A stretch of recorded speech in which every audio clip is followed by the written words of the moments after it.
Some have suggested simply ignoring international legal decisions.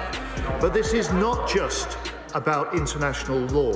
This is about the direct impact of law on our ability to control and operate this base. Defense Secretary John Healey walked into Parliament ready to defend a controversial decision.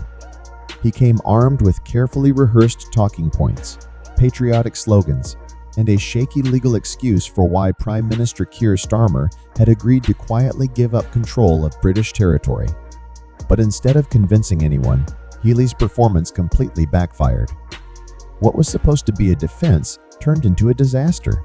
The UK's national interest and national security. At a cost of less than 0.2% of the annual defence budget, we've secured unrestricted access to and use of the base, as well as control over movement of all persons and all goods on the base, and control over all communication and electronic systems. Nothing can be built within a 24 nautical mile buffer zone without our say-so, and we've secured an effective veto on all developments in the Chagos archipelago. And a strict ban will be imposed on foreign security forces operating on the outer islands. All provisions that were not there in the draft agreement that had been negotiated by the party opposite before the election. Mr. Speaker, I just say to the parties opposite, anyone who would abandon this deal would abandon the base. They would weaken the security of the British people, and they would weaken the strength of the British Armed Forces. By signing this deal, the British flag will fly over the Diego Garcia base well into the next century. By signing this deal, the relationship with our closest security ally will be strengthened. By signing this deal, our capacity to deter our adversaries and defend UK interests is secured for generations to come. And as the world becomes more dangerous, Diego Garcia becomes more important. And this government will never compromise on our national security. With this deal, we've made Britain more secure at home and stronger. Healey stood before the House of Commons and tried to present a £3.4 billion agreement as some sort of strategic victory. But the more he spoke, the more obvious it became just how lost, unprepared, and unsure this government really is. He couldn't even name the court that was supposedly pressuring the UK. He couldn't explain why Britain didn't fight the legal case. And he definitely couldn't justify why the UK now has to ask Mauritius for permission every time it wants to use its own military base. Each time he opened his mouth, he made things worse. Instead of showing strength, he exposed panic. First, it was beneath contempt for the Prime Minister in his press conference to state that those who oppose this deal are on the side of Russia and China. I am intensely proud of the role this party has played in supporting Ukraine. I've worn this badge every day, Mr. Speaker. I and many of my colleagues have been sanctioned by Russia and China and passionately believe we must stand up to them. Indeed, that is one of the reasons we oppose this deal. Let's not forget, only last week, Mauritius agreed to deepen maritime cooperation with Russia, and China said this week that it wanted to deepen its strategic partnership with Mauritius and that the country was well placed with its strategic advantages. Mr. Speaker, this is a democracy. If we as elected parliamentarians choose to take a different view on this issue and vote against the deal, that does not make us pro-Russian or pro-Chinese. Voting against this deal does not make us traitors to this country. It makes us patriots. Instead of demonstrating leadership, he revealed submission.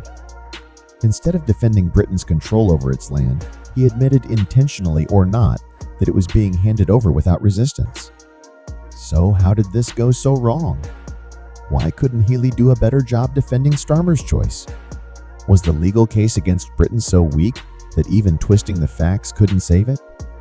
Let's take a deeper look. Healey talked about things like veto powers, advanced electronic systems, and bans on foreign troops as if they were major victories won through tough negotiations. But they weren't. Secondly, the Secretary of State and his defence ministers have said 26 times on the floor of this House that the urgently needed strategic defence review would be delivered by the spring. But he's broken that promise.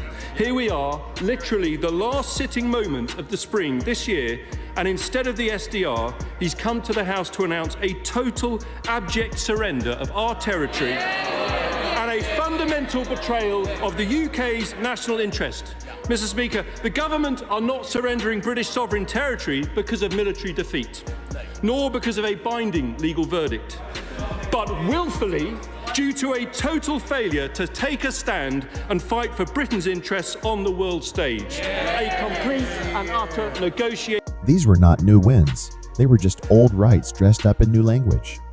The UK already had these capabilities before this deal was signed. The difference now is that they're part of a treaty, which means Britain no longer controls them independently. It has to share power. Healey tried to spin this by acting like routine agreements were diplomatic triumphs. But he ignored the key fact. The UK had full and undisputed control over the Diego Garcia military base before this deal. The government actuary tells us that the full accounting cost of this deal over the full 99 years is £3.4 billion. That's the figure reported and laid before the House today. He will know that there is a long-established method used under our government, his government, and the previous government for accounting for long-term projects. Projects like this base, like the nuclear commissioning programme, like big infrastructure projects, like pensions liabilities as well. The fact for me, as Defence Secretary, is that the cost of this deal is less than 0.2% of the annual defence budget. This is an essential deal for our national security, and it's one that will ensure that Britain is better equipped to face down the rising threats that we face. And our armed forces are stronger, our armed forces are safer because of this deal done today. Now, Britain is essentially renting back access to the same land it used to fully own for £3.4 billion over the next 99 years.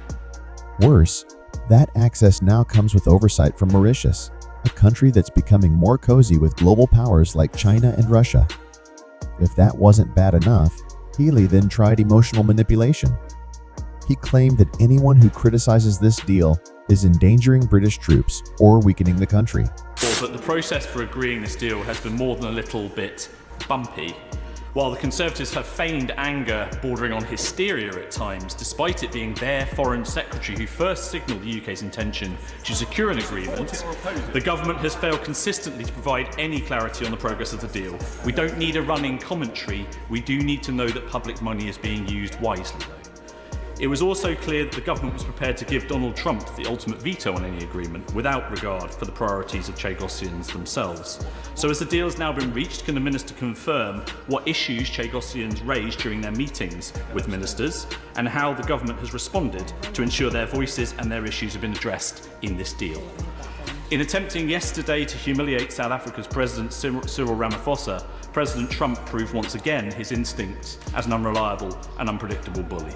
Having now confirmed this deal on a shared UK-US asset, how confident is the Minister that Diego Garcia won't be used by this White House to advance foreign policy objectives that we deem contrary to our principles and interests? Hard-working families around the country will rightly be questioning why the government is willing, reportedly, to negotiate such significant sums of payments to Mauritius at a time when PIP payments are being severely scaled back. So will the Minister put on record today the proposed schedule of payments as they relate to the deal and when it's expected the schedule will commence? As the government has previously confirmed, the treaty must come before the House for scrutiny, especially given its importance to our national security and implications for the Exchequer. I hope this sets a valuable precedent that could be applied to, for instance, trade deals in future. So can the Minister confirm when this House will have an opportunity to scrutinise the proposed deal, as well as a chance to vote on its ratification? Thank you, Mr. Speaker. That's not patriotism, it's pressure. It's using guilt to silence disagreement. Wrapping a bad decision in the flag doesn't make it a good one. Waving a Union Jack over land you've legally signed away is just empty symbolism. In the end, Healey's speech didn't defend British sovereignty. It advertised how much of it had been lost. He claimed the deal brought Britain closer to the United States. But the US didn't sacrifice anything in this agreement. They still have access to the base. They still control their operations. It's the UK that now pays billions and has to report to a third party. And just to say on the US, look, this is a treaty that has been negotiated, that has been signed today between our Prime Minister and the Mauritian Prime Minister. It secures a vital defence and intelligence base for Britain. But as I said in my statement, almost everything that we do on this base is jointly with the US. So of course we've kept them informed, of course we've consulted them. At no point have they had a veto. This is our deal, it's our decision. I bring it to the House this afternoon because this is in the best national interest and our best security interest too. Amendment. Thank you, Mr. Speaker. I rise to welcome this agreement, an agreement that safeguards a vital national security asset and cements the United Kingdom role at the heart of the global defence cooperation. Let's be clear, this treaty is about protecting Britain's ability to defend itself and its allies. Diego Garcia is not just a piece of land in the Indian Ocean, it is the backbone of our joint operations with the United States and a linchpin of the UK's ability to protect power, deter threats and ensure security in an increasing unstable world.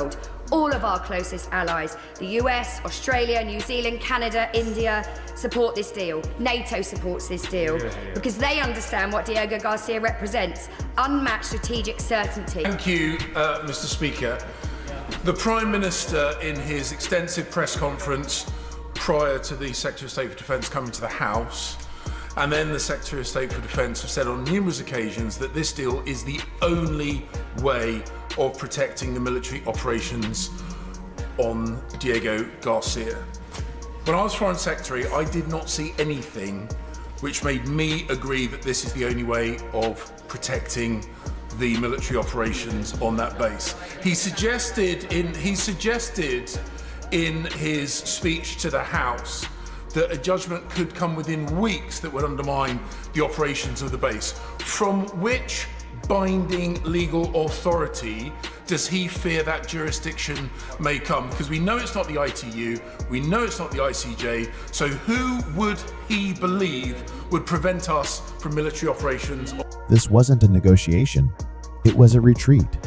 And then the government painted it in red, white, and blue and called it progress. Listening to Healey, it became clear that he wasn't there to inspire confidence. He was there to spin the story. He wanted people to believe that giving up control was somehow part of a smart, long-term strategy. But no amount of polished language can hide the truth. This government was too afraid to challenge the legal process, too weak to defend British land, and too proud to admit it had made a serious mistake. Before we dive further into this story, take a second. If you're finding this analysis helpful, like and share the video. Don't forget to subscribe to the channel for more deep dives into how British politics is being reshaped before our eyes. Now let's get back to it. Mr. Speaker, the Right Honourable Gentleman was a formidable figure and a very senior figure in the previous government. He was in the post of Foreign Secretary during the period when there were negotiations on this deal. By entering into the negotiations, his government accepted and conceded the principle that a negotiated deal was the way to secure the full operational sovereignty of this base for the long term. Now, I just say to him, he may well not have been satisfied with the deal that his own people could have negotiated at the time, because when we picked up the negotiations, Mr. Speaker, there was no agreement on an effective UK veto across the archipelago, which we have now. There was no buffer zone accepted in the agreement, which there is now. There was no agreement in the text, not just for 99 years, but the extra 40 years of first option that we've got in here. And there was also not an agreement for Mauritius to take on responsibility for any migrants. And there is now. So I just say to the right honourable gentleman, I hope he looks at the new text of the treaty, and I hope he will back it when it comes before the House. One of the most troubling parts of Healey's speech came when he tried to downplay the cost of this so-called agreement. He spoke in a calm, accountant-like voice and mentioned that the total cost of this deal over nearly a century is £3.4 billion. He made it sound like a good value, as if spreading the payments across 99 years made it acceptable. But it doesn't. It's still a massive amount of money. And here's the thing, that money isn't going towards something new. It's not being used to build new defenses or invest in technology. It's being used to rent back land that the UK already had full control over. No clever accounting trick can erase how humiliating that is. Healey tried to justify this by saying that past governments used similar long-term funding models for nuclear programs and other national projects. But there's a big difference. Those programs created something new. This deal doesn't. It's just paying to keep something we already had. It's not a smart investment. It's more like a financial penalty hush money that's being dressed up as a strategic decision. And when Healey realized that the £3.4 billion figure sounded too high to justify, he used a classic political move: percentages. He said the amount is less than 0.2% of the annual defense budget. That might sound small at first, but ask yourself this: if someone broke into your home and then charged you 0.2% of your salary just to let you back in, would you call that a fair deal? Of course not. Because the issue isn't how much, it's what you lost. Healey went even further, insisting that this deal somehow makes Britain safer. But how exactly does it do that? He didn't say. He gave no real explanation of how losing legal control makes our military stronger. He didn't show how letting another country have veto power over British operations increases our security. Instead, he kept repeating words like safer, stronger, and better equipped without offering a single example or piece of evidence. It became clear that Healey wasn't explaining the budget. He was trying to disguise a major defeat behind complicated financial terms. The problem isn't the number itself, it's what the money represents. It's being used to buy back access to land that used to be sovereign British territory. And this embarrassing situation is being marketed as a bold move in the name of national security. Let's not forget that the government didn't even want to talk about this publicly until it was too late. They avoided giving clear updates. They skipped over transparency. They offered no detailed breakdown of costs or potential consequences until everything had already been signed and finalized. That's not leadership, that's secrecy wearing a disguise. And then, there's the troubling fact about who may have influenced this deal.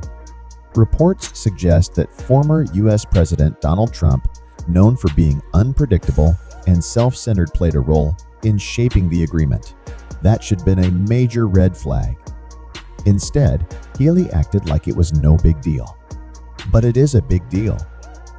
If the UK is so desperate to keep the US happy that it's willing to let impulsive foreign leaders shape its national security decisions, what does that say about Britain's independence? This isn't just about money. It's about control. It's about who has the final say over British land, military operations, and strategic decisions. This deal hands over too much power for too little in return. What we witnessed in Parliament wasn't a man defending his country's interest. It was a man trying to explain away a surrender. Healey may have used patriotic phrases and calm language, but underneath all of it was fear. Fear of legal battles, fear of global backlash, fear of admitting that the government gave away more than it got back. In the end, this wasn't about national security. It wasn't about defense. It was about saving face after giving up control. And now, the British public is left with the bill, the uncertainty, and the undeniable fact that their government sold them a rented future and called it a proud one. And that's where we are right now. Billions spent, sovereignty surrendered, and a government trying to convince us it was a win. but no amount of spin can hide the truth. This wasn't strength. It was fear. This wasn't strategy. It was surrender. What's worse is they didn't even bother to explain it properly until it was already done. No transparency. No accountability. Just a quiet signature on a deal that hands over control and dresses it up in red, white, and blue. At the end of the day, you have to ask, if we keep giving away pieces of our independence, what are we really defending? If we let someone else decide how we use our own land, how secure are we, really? If you found this breakdown helpful, do me a favor, hit that like button, share this video with someone who needs to hear it, and subscribe to the channel. We've got more deep dives coming your way that peel back the layers of what's really happening in British politics. Thanks for watching, and remember, don't just accept the headlines. Ask what they're not telling you.